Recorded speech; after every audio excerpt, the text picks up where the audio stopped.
Hello visuals and welcome back. What the fuck was that accent? Welcome back to Pokemon Thursday, the day of the week with Mark Goldbridge. Mark Goldbridge is gonna look over us for this particular edition of Pokemon Thursday, featuring Mark Goldbridge. Yes, it's Pokemon Thursday where we talk about how far can your legs go behind your head. Believe it or not, despite being a fat fuck, when I was younger, I could actually get them a fair bit high. I don't know why I was just sat there trying to put my leg. I was a weird kid. I still am weird. I'm just a weird adult now, but I was a weird kid. Not really though, pranked you once again. We're here to talk about Pokemon, and more specifically, we're going to talk about, well, we're going to continue a current theme of most, standout Pokemon from every generation, most forgettable, most iconic. And this time around, we're going to do the most unique Pokemon for every generation. Every generation. I've turned as Jonathan Wass. I use that joke every time I have some sort of weird speech impediment thing. I'm Jonathan Wass. If you're watching Jonathan Wass, I don't mean to offend you. But yes, we're going to do the most unique Pokemon for every generation. Now, what qualifies as the most unique? I guess obviously the most standout in terms of Pokemon that don't replicate what the current chosen Pokemon does, or it does stuff that other Pokemon can't really do from that generation, for example, or whatever. Or maybe it could be in terms of design or typings or how it was introduced and stuff like that. So yeah, we're gonna go for the most unique, and there's a couple of, again, just like last episode, there's a few struggling sort of ones, but I feel like I've done a good job at finding the most unique. Because like I said, there's no wrong or right answer. If you think, if you think Caterpie's the most unique, then I'm assuming you've got your reasons. I would disagree, but you've got your reasons. Fun one to do anyway. It's quite a cool idea, concept. It's not one, I will have to say again, it's not ideas I've thought of. I've seen on a few TikTok videos ages ago that there was somebody doing loads of different categories for Pokemon videos. I thought, I'm just going to steal it and use it. I hope it's okay. I can't remember what the channel is, or the page, to give it credit. But anyway, not an original idea, but visuals. We're going to do it's 9, isn't it? Because it's 9 generations. My 9 most unique Pokemon for every generation. So please let me know yours in the comments below. James, I can't wait to get your answers in and see what you say, because you're a smart cookie and I dumb brain. So visuals, here we go with Generation 1, Cantor. Who's the most unique Pokemon? For me, I was close to saying like Mew or Mewtwo, but then I thought, okay, them two are quite similar and whatnot. I had to go for Ditto. Not only does Ditto have a cool theory behind it with the whole failed Mew clone and whatnot, but it has a unique look, but it's got the move, the ability to transform. No other Pokemon in that generation. You could send out a Pidgeotto up against a Blastoise, and it's a Pidgeotto against a Blastoise. You send out a Ditto, on the other hand.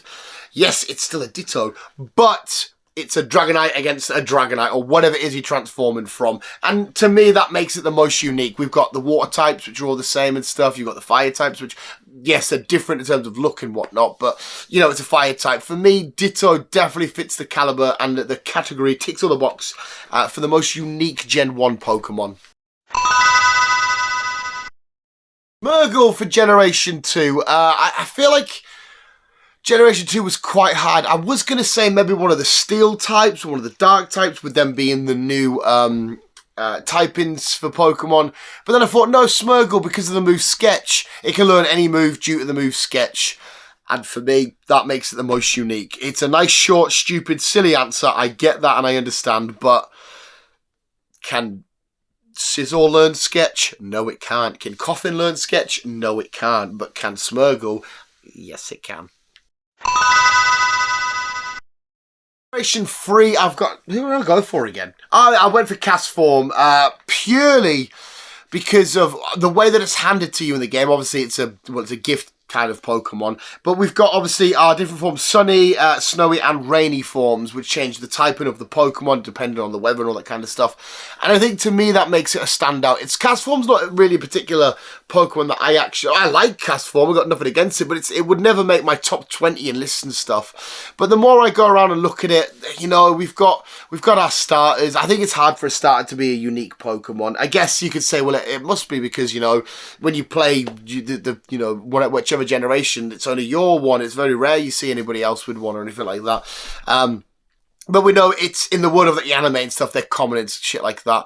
But cast form is the only Pokemon of that generation, Generation 3, that can do what it can do. Yes, it doesn't massively change form. It's still a cast form, whether it be in like a sun or whatever, or a little raindrop shenanigans.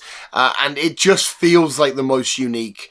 But James, like I said, you're the Gen 3 boy. You let me know what you think for that one. Generation 4, Sinnoh, I had to go for Arceus. It's God.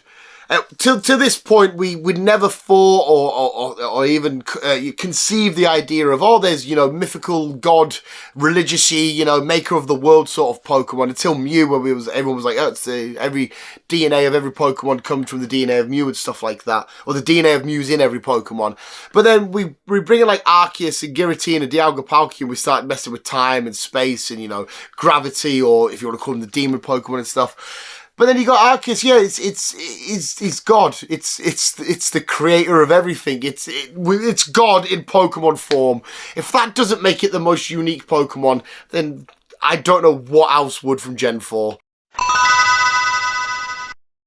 This one, Gen 5, I did really struggle with, but I went for the Tynamo line. Tynamo, Electros, Electrike, all of them baddie boys, purely because they technically don't have a weakness. Yes, there are moves that still fuck up and whatnot, but like, you come against Electric type, you go, let's chuck out an Earthquake, and it's like, oh no, because it's a little bit of a sperm bastard floating in the air. Not affected. So it's like, oh shit.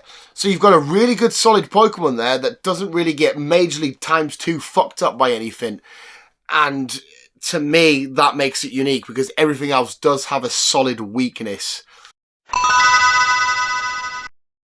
Volcanion for Generation 6, and I could only find a good GIF in its shiny form, so have it in its shiny form. I went for this because of the typing. At this moment, until that time, when we saw that was a fire-water type, it felt really bizarre, because obviously one's weak to the other. What's going on here? Why, it's thingy. I know we've had it with Ludicolo being grass water one's week, but it was the fact that, for me, it was a massive standout for this generation because it was fire water and it was put into a legendary Pokemon, or mythical. No, it's Volcanion legendary mythical. He's a legendary, okay, a legendary Pokemon, and the fact that he was in the anime, well, the film with Diancie, I can't remember what the fucking film was called now, but the way that he was introduced, the design of him, the typing matchup, the fact that it wasn't just like fire, it was sort of like steam and shenanigans, the way that he looked, he felt. He mega stands out to me, and like I said, there's not been a Pokemon like him in terms of form and design and all that kind of stuff. He really stands out for Generation 6. There are a lot of components that stand out. The age slash the line really stand out. Even like the starters of this one really stand out. Furfrou with all the haircuts and that. But no, Volcanion was a massive standout for me, and he felt like the most unique. Generation 7, I've went for Melmetal and Meltan. It's definitely a very unique Pokemon. The way that you have to evolve it, the way that it looks, but the way that it's the most unique, again for me, is how it was introduced. We got all the carry-on and shenanigans from Pokemon Go first, and then we went into a storyline and all this shit, and it's very, it's not even really referenced a great deal in the first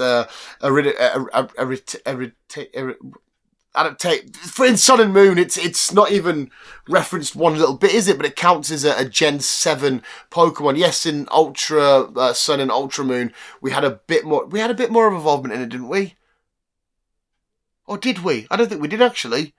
It's part of the Gen 7 decks anyway, and again, that has a lot of stand-up Pokemon, but Meltan and Melmetal, from the Pokemon Go away to how it looks, all these little bits of metal blobs and shit forming together to get a big Melmetal and stuff, they all feel like it makes it the most unique from that gen. Gen 8, we've had to go for Dragazole, Arctozole, Dracovish, and Arctovish. All the fossils basically from the Galar region, because yes, we we've had, I don't know what, shit myself up there. We've had plenty of fossils, Aerodactyl, Archeops, Tyrant. We've had so many fossil Pokemon in the world of Pokemon, but never have we had this weird concoction of mismatched, fucked up fusions. Take a part of this one and a part of that one, put them together, and oh shit, it looks like this now. You know, there's missing parts of this body, but it's okay. We've got the body part here and we've got the head here. Away we go. I'm not a huge fan. I love the idea of the new fossil, or the Gen 7, Gen 8 fossils. I just don't like the ultimate payoff. Even though Ash's dickhead, not Ash's a dickhead, Ash's thingy, yeah, you know what I mean. I'm sorry, I've not long finished work. I'm having brain farts. Even though I did fall a little bit more in love with him because, you know, we got a bit more of see a bit more of the personality of that Pokemon and how Ashes interacted with him and stuff. I still think design-wise they just look awful. Like they don't quite hit it with me. I just think they look so bad. But anyway, the story behind it all of what the original Pokemon may have looked like, that was components, you know, all these components that were a part of and stuff, that, you know, they look like a million miles away from what they should do. It made it a real standout and a massive feature for me. A feature that I enjoyed, I just didn't like the result of when you made the mons. But the Galafossils are the most unique from that gen.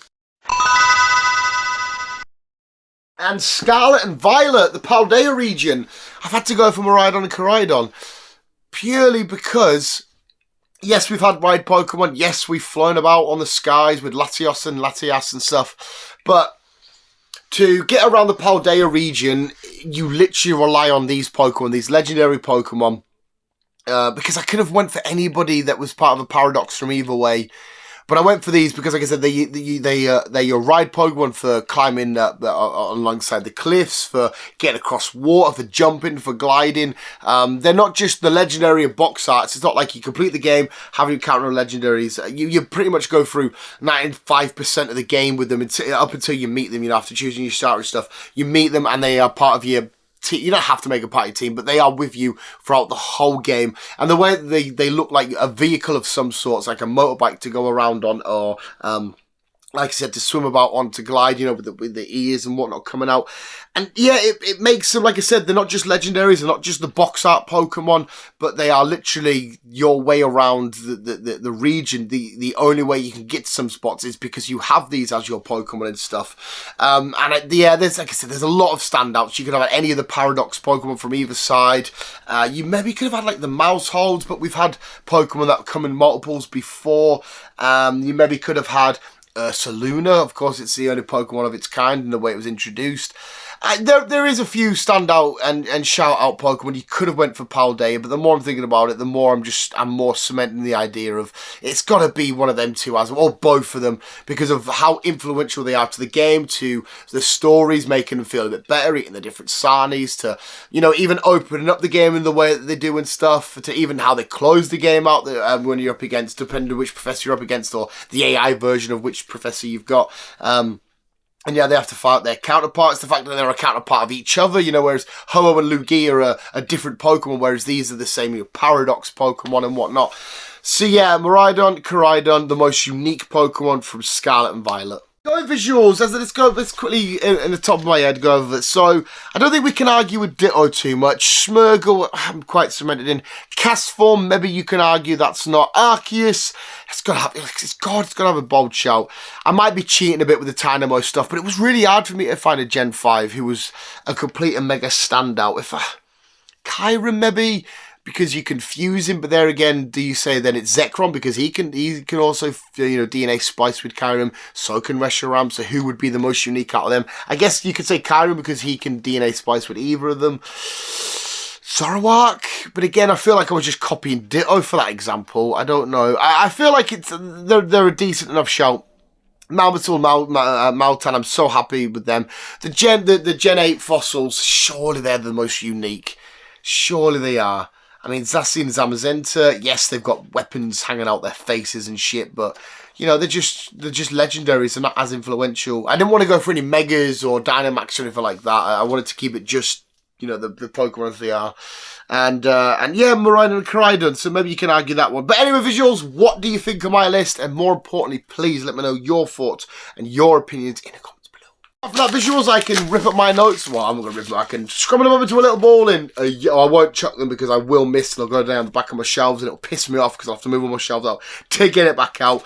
But who's your most unique Pokemon for every generation? If you did enjoy the video, if you did, I'm so tired. If you did enjoy the video visuals, please give it a Wabuski and Shanuski. Let me know in the comments below what we should do next. The most annoying Pokemon from every generation, the most useless Pokemon from every generation. That might be quite a fun one, the most useless, because again, that would be up to, apart from like Magikarps and stuff, it's that would be up for a debate. I was gonna go into like Pirate Irish there, but visuals, more importantly, thank you so much for watching. You guys are literally the fucking best, and remember, keep being you and keep on keeping on.